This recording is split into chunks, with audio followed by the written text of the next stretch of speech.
So I know everybody's a little tired. It's been 48 hours of continuous dialogue and interaction, and this is the home stretch. So we'll get everybody back in.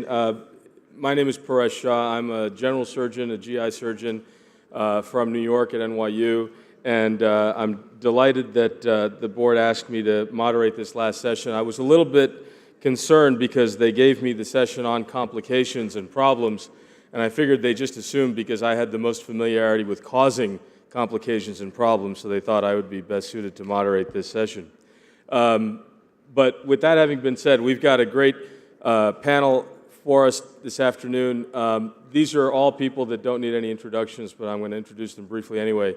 And then we will have time for discussions afterwards before the cocktail hour at the end. So our first presentation, I think, is being pulled up.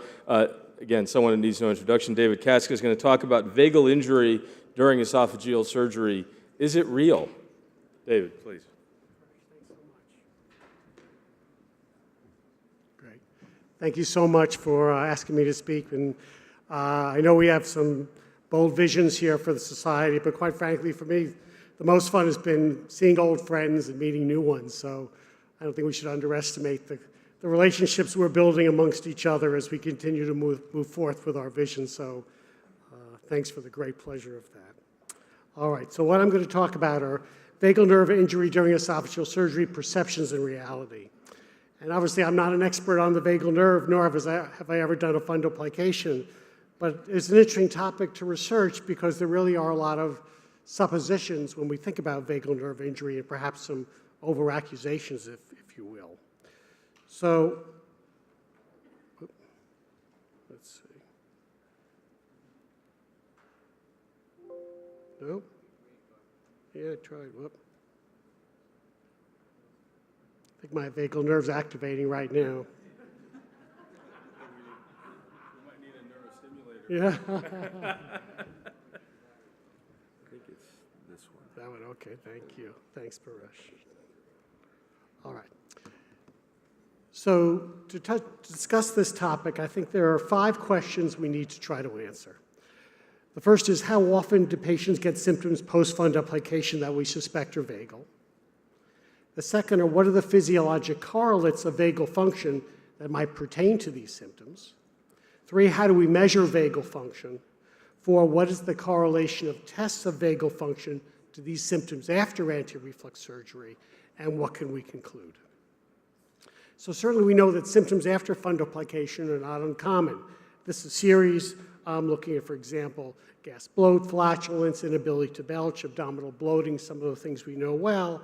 And we can see that whether 180, 360, perhaps more than 360, there's a sizable percentage of patients who will get these symptoms. So I think the first supposition, do patients get gastrointestinal symptoms that might be referable to the vagus occur? No question, that's a given. And so when we have these post-fundoplication symptoms, if you will, we try to divide them into those that are esophageal, those are gastric, and if we get them into gastric, we try to figure out, is this sort of dyspepsia, or is this truly gastroparesis, a delay in gastric emptying, that again will attribute to vagal dysfunction or vagal injury, if you will. So first, of course, for the gastroenterologists out there is the anatomy of the vagus, and this showing, of course, the main vagal trunk, and obviously this occurs where you surgeons know much better than I with a posterior or an anterior branch. Right at the GE junction, obviously a place right in the way for when you do any type of surgery around the hiatus. So certainly it's very susceptible to damage, whether there's stretching, torsion, inadvertent transection or partial resection. It makes perfect sense that we might expect some degree of vagal injury with a fundoplication. But I think what's most important is to understand perhaps the misconception that patient gets gastroparesis or nausea and vomiting, the vagus nerve was probably injured, and that simple connection takes place as if the only thing that the vagus nerve does is strictly stimulate gastric emptying. And certainly we know that the vagus is, of course, a lot more complicated than that. For one thing, it's mostly an afferent nerve as opposed to an efferent nerve, with afferents from the GI tract in general, from the stomach, going to the nuclear tractus solitarius, and most of the motor part is in the dorsal motor nucleus of the vagus. And it's important to recognize that there are two main functions to the stomach. One, of course, is stimulatory through an acetylcholinergic mechanism, but of course there's a non-adrenergic, non-cholinergic mechanism, which is involved with the relaxation, distension of the stomach, probably VIP and nitric oxide mostly. But right off the bat, we know it's not a pure stimulatory effect on the stomach. There's a check and balance of both inhibitory and excitatory input, which can vary in different regions of the stomach as well. And there are some key points when we try to understand vagal function. The first is that brainstem vagal neurocircuits modulate the functions of the upper gastrointestinal tract. So although we attribute much of the dysfunction to the motor aspect, this may be, in fact, be a reaction to what's altered afferent sensation or sensory dysfunction in the stomach. Second is neuronal communications between vagal sensories, the NTS and the DMV, are highly specialized and probably specific for function and target organ. So although we think about vagal injury as some global phenomenon, just because we injure the vagus doesn't mean we specifically injured those fibers which are specific for the stomach. We have the rest of the GI tract, which to some degree is mediated by vagal function. So I think, again, it's an assumption that we've been so precise to injure only the nerves that regulate gastric function. Third is that the NTS DMV synaptic contacts are not static, but they undergo plastic changes to ensure that vagally regulated gastrointestinal functions respond appropriately to an ever-changing environment. So even though we think we may cause injury, nerves have much more plasticity and adaptation and rejuvenation and response to injury than they did before, as opposed to vagal injury, permanent gastroparesis, something we must treat. The nervous system is very adaptable. Fourth is that gastrointestinal peptides influence vagal circuits. So although we think of the injury as a direct neural response on stomach function, we're forgetting too that a lot of the function of the vagus is through the alteration of function through various peptides, such as CCK, other peptides, which in turn may affect afferent sensation, motor sensation, another mechanism by which gastric function may go away, but have nothing to do with direct vagal injury. And then, of course, neurodegenerative alterations of vagal neurocircuitry induce marked impairments in gastrointestinal functions. And the key here is functions. There are multiple aspects of gastric emptying, which, of course, are under vagal control, be it fundic relaxation, perhaps some modulation of pacemaker function, pyloric opening, gastric distension, antral contraction. So again, to make it so simple as delayed gastric emptying, let's open up the pylorus, is far more than just a simple simplicity of what the vagus does as far as gastric control. And again, place in the environment, time of day, taste and absorption of food, stress, pain, hormonal background, these are all external things which in turn will influence the function of the vagus in normal gastric function. And again, this just shows you the multiple checks and balances of vagal input to the stomach. For example, if we get predominantly a GABAergic input, we'll get stimulation of mostly non-adrenergic, non-cholinergic fibers, will decrease gastric tone compared to the right. If we get more of a cholinergic output, we'll increase gastric tone. And there's constant modulation between these two to ensure fine-tuning of gastric function. So, for example, some of the functions of the vagus nerve are regulating the diameter of the pylorus, and we know from these diagrams we can see if we apply vagal nerve stimulation, we get a marked opening in the diameter of the pylorus, which in turn will facilitate pyloric emptying as well.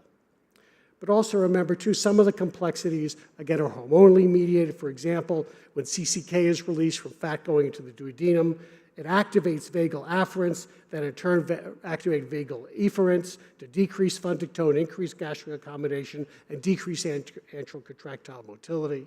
Again, really underscoring the incredible number of layers that fine-tune vagal function when it comes to normal gastric function.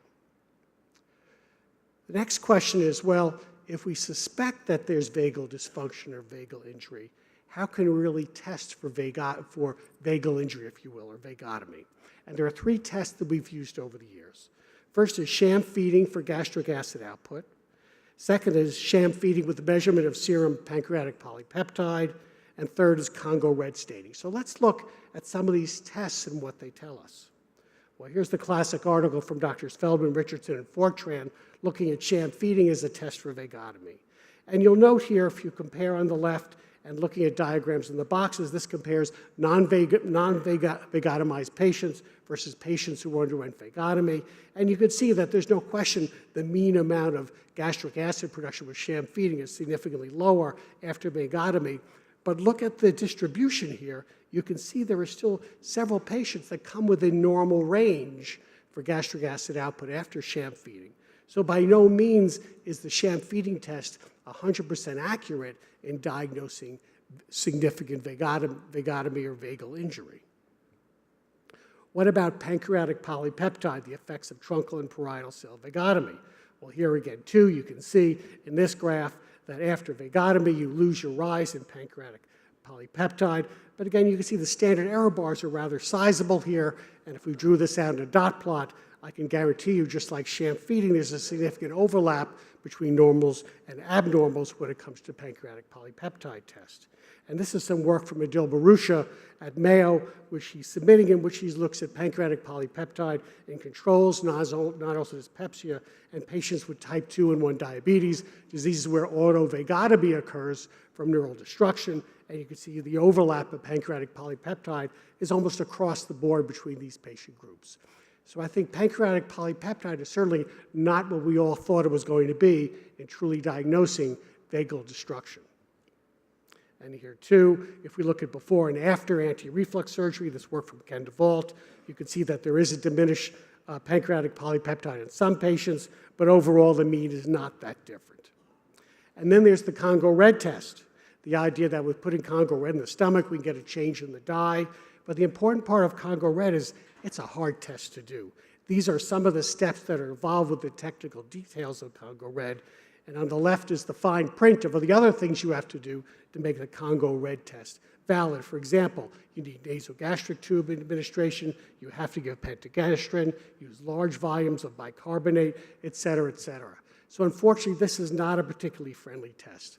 But the most important part of these tests is that these experiments were done for people who were getting purposeful vagotomy for treatment for ulcer disease. These results do not apply when we're talking about partial vagal injury. There is no test which in any way is accurate for telling us whether you've injured the vagus in a partial or in a stretching way. So unfortunately, it is my opinion that these tests really have very little to do, unless you've completely transected the vagus. They really don't tell you what's happening as far as vagal integrity after fundoplication. So here, for example, the effect of vagus nerve injury on anti-reflux, 8 studies, 893 patients, 2 groups compared for vagal integrity. And when they looked with those who had abnormal pancreatic peptide tests, the differences in symptoms between those who had abnormal tests and normal tests was not proportional at all. So again, even if you measure some of these, use some of these tests to measure vagal integrity, it doesn't discriminate between symptomatic and asymptomatic patients. Here too, reflux group before and after Nissen group, you look at gastric emptying, assuming some have had some vagal injury, you'll see the numbers here are almost the same. So there's very little compelling evidence that vagal injury, even when suspected statistically or practically, has much to do with symptoms. Here again, the overlap of pancreatic polypeptide on the right between patients with injury and patients without. And similarly, if you look at the relationship between pancreatic polypeptide and vagal function to the development of new postoperative symptoms, you can see in this small series on the left, new symptoms occurring in 6 patients, 3 with abnormal pancreatic polypeptide, 3 normal. On the right, symptoms have improved after fundoplication, the same distribution. So unfortunately, there's no test for measuring partial vagal injury after a fundoplication. Now, what about gastric emptying and vagus nerve function after a partial fundoplication? So this was a series in which all patients had relief of symptoms. Gastric emptying of solids increased significantly after operation. But again, if we look at the pancreatic polypeptide level, there was no difference in the 2 groups before and after surgery. In fact, none of the 41 patients had severe delay in emptying after fundoplication. So I think there are several conclusions we can take from what literature we have on vagal function. First is that, yes, patients develop gastric and other symptoms after fundoplication. That is clear. We could also make the assumption that vagal nerve injury likely occurs in some surgeries. In some situations, second fundoplication, third fundoplication, difficult dissection, stretching the vagus to get to another structure. In my non-surgery mind, there must be some vagal, perhaps temporary injury, or perhaps some fiber injury that occurs. But most importantly, when you look at the data, there's poor correlation of tests of vagal integrity to these symptoms. Now, whether this is because the symptoms have nothing to do with vagal injury, or because we do not have a reliable test to measure vagal injury, I think it's a combination of the two. Delayed gastric emptying is one of the many ways that vagal dysfunction causes upper GI symptoms. And I think this is particularly important because we blame post-fundoplications simply on vagal injury.